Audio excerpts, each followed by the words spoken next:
Hello movers! Hey everyone. I thought I would jump on here for a very impromptu live.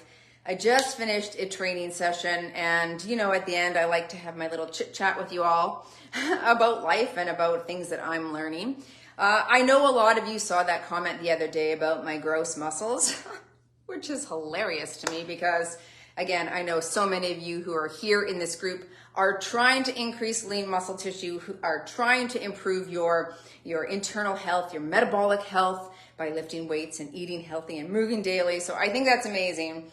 But I thought I would come on here right now and share with you some of the things that I plan on dialing in 2024 in order to optimize my health and in order to increase muscle, in order to be the best version of myself that I can be. That's my target. I'm sure it's yours as well. But let me just highlight some of the things that I'm going to be doing this year, but I'm really going to be dialing in order to improve that health quotient.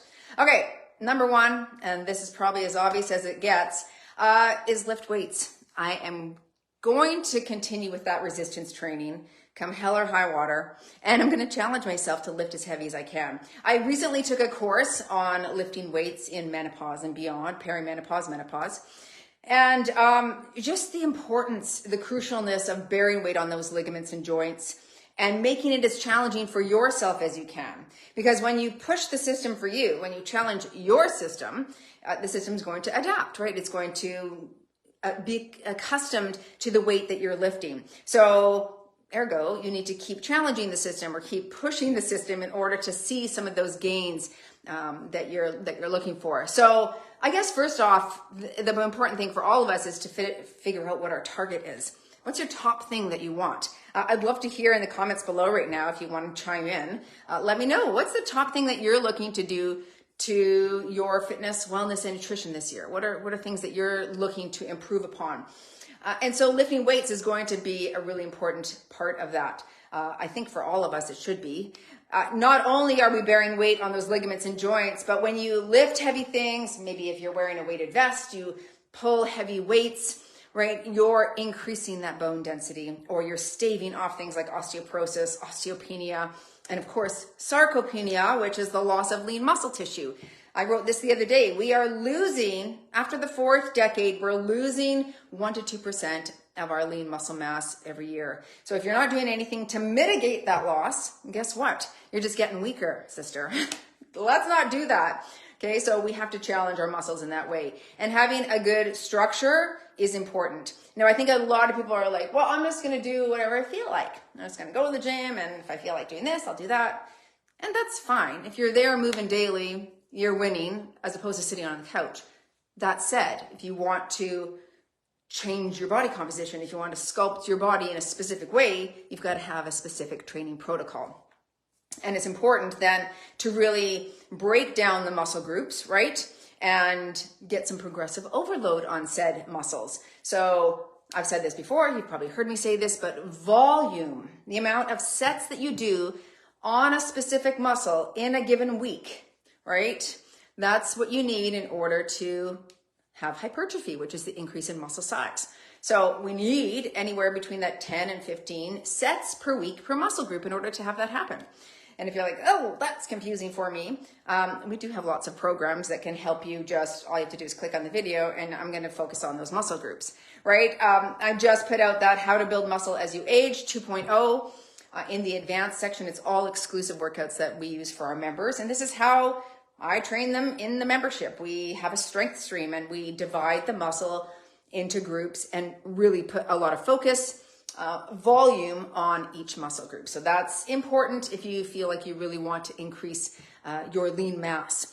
And this is the time to do it, right? You're stronger today than you're going to be next year, likely, or 10 years from now, or 15 years from now, right? The time is now to build so that it's available to you when you're older. And this is crucial because you all have aunts, uncles, grandmas, grandpas who are frail, who are failing, and who have fallen, right? I mean, you've heard the stats probably on people who fall, break a femur or a hip, and then the chances of their recovery are really slim. So if you have available to you, strengthen the legs so that if you fall, right? Even diagonally, you've done training in that diagonal measure in order to strengthen those legs.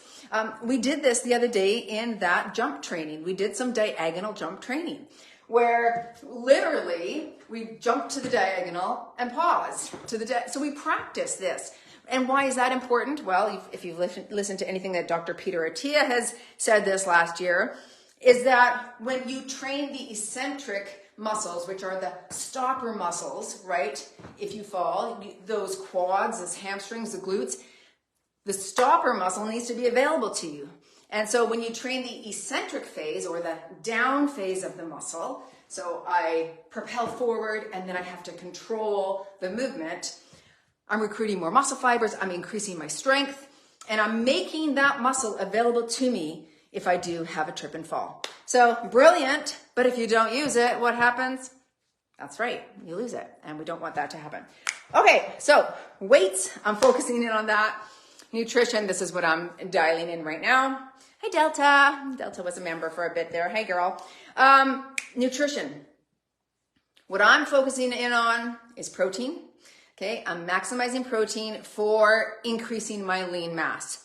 Now, if you're not wanting to increase lean muscle tissue, then you may not require as much protein for growth. But if you want to increase lean mass, then you need anywhere between that 1.6 and 2.2 grams of protein per kilogram of body weight. So for me, I weigh 128 pounds. That's about 58 kilograms. I just multiplied that 1.6 to 2.2 times the 58 kilograms, and that gives me my daily allotment for protein, okay? And then I split that up throughout the day, and I tried to eat it close to my workout. I tried to split it up evenly throughout the day. And for me, that's anywhere between that 96 grams and 126 grams per day. So that's my goal. That's my target. I'm aiming for that because I'm trying to optimize for muscle increase right now. Second thing I'm focusing in on my nutrition is fiber. Fiber is crucial. It's like, wow, the studies that I've read on fiber, not only for gut health, but also for increasing cell health, staving off specific cancers. Like the studies on colon cancer and fiber are tremendous. It just makes you go, okay, bring it. Of course, you want to start slowly with increasing your fiber amount, right? You have to work your way up to it. But the studies on fiber are fantastic. So I'm definitely aiming for 25 grams of fiber a day. And I'm getting that through lots of leafy greens. I have a big old salad every day for lunch. Trying to add vegetables into my breakfast. So if I'm doing scrambled eggs or egg cups, adding spinach, adding onions, adding mushrooms, adding asparagus, adding broccoli to those things. Okay, if I'm doing Greek yogurt, I'm adding chia pudding that I make every single day. So lots of chia seeds, I like that. Added protein in there as well.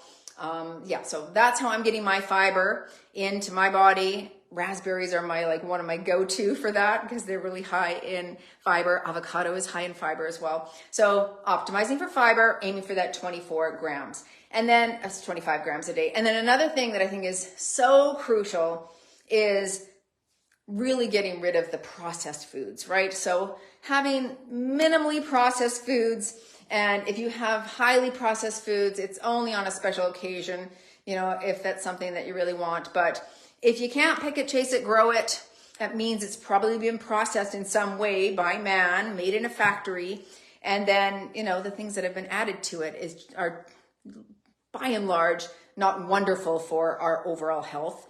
And maybe not even for our gut health, which I'm trying to improve upon as well. So as often as you can, make the choice to eat whole foods from the ground, from the air, from the trees. Okay, that's what I'm trying to do. Third thing I'm focusing on, so weights, nutrition.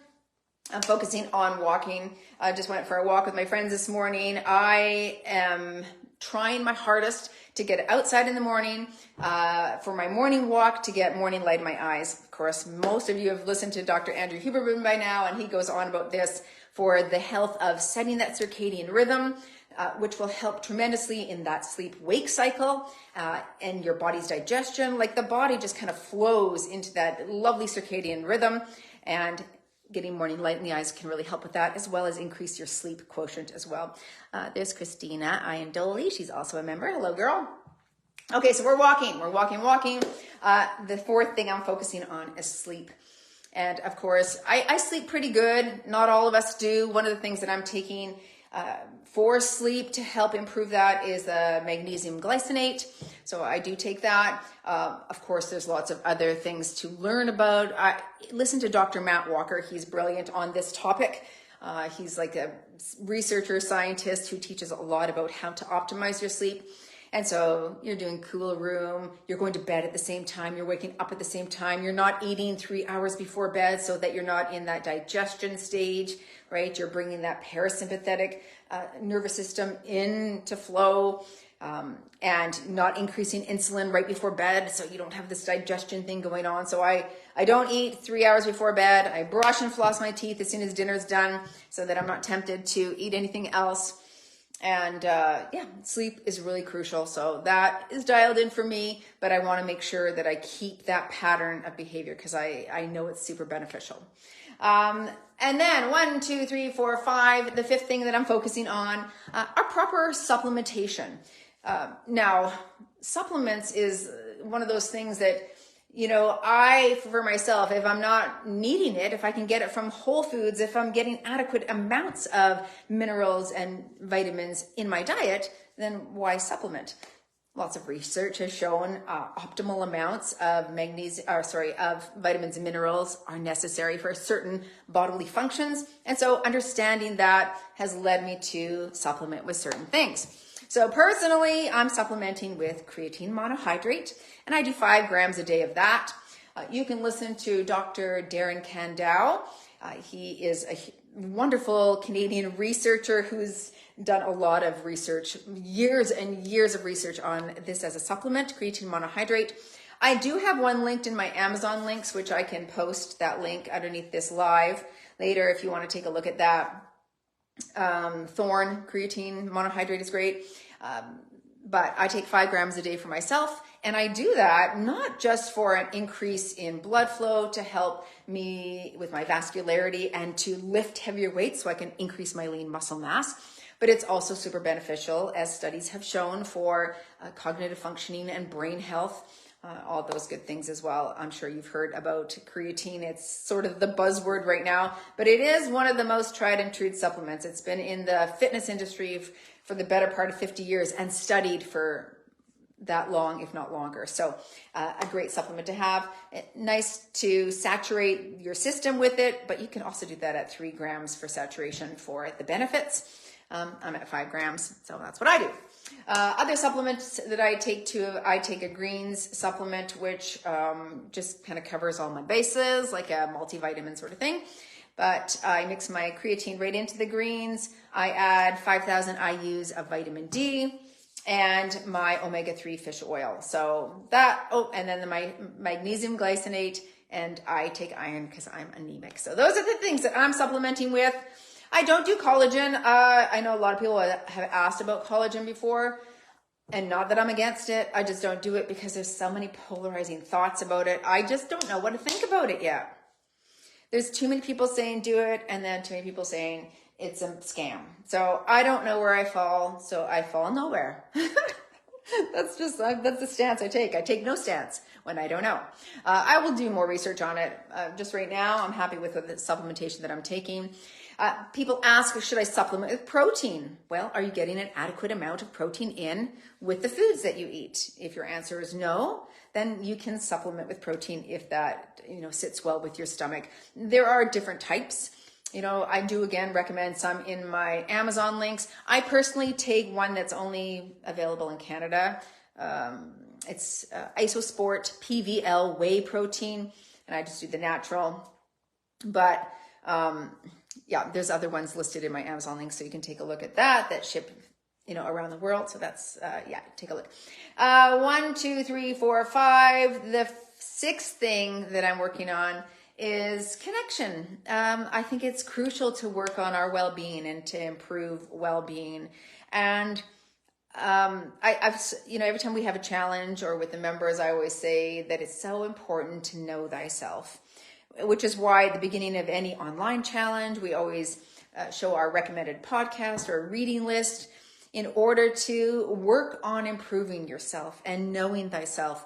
Because I think when we don't know ourselves, maybe the areas that we struggle or the parts of ourselves that are wounded or not healed or, just there and overtaking sometimes, when we don't understand all that, it can get in the way of us moving forward in our fitness, wellness, and nutrition, right? It can sabotage our relationship with food when we don't know why we're doing that, when we don't know why we're overeating or why we're not exercising or why we don't care anymore. Like those things are really important, right? And so I think that understanding yourself and then understanding those parts of yourself that rise up and are sometimes louder than your truth self is really important.